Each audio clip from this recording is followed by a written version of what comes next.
4000 eur a 70 hektárov. Čo to znamená? Presne za 70 hektárov sa vám vráti investícia 4000 eur do navigácie CHC Now a od tohto momentu šetríte.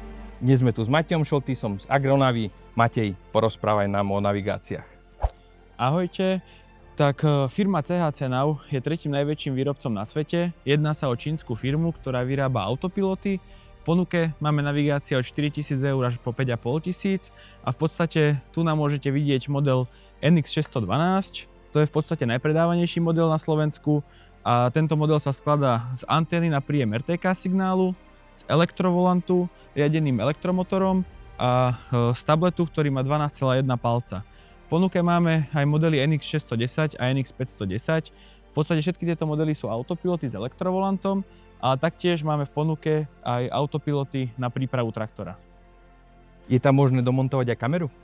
Je tam samozrejme možné domontovať aj kameru. Buď je v základe kamera, ktorá vlastne sleduje nárade, alebo máme taktiež možnosť dokúpenia kamery s 360 stupňovým pohľadom.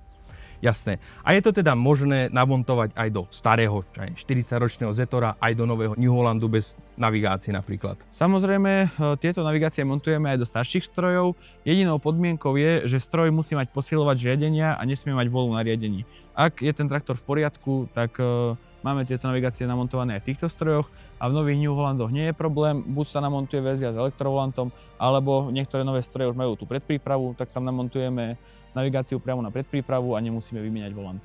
Jasné. A tá cena je aj, asi predpokladám, aj s nejakou inštaláciou? Áno, cena zahŕňa aj inštaláciu a zaškolenie obsluhy. Komunikuje táto navigácia aj s isobusom?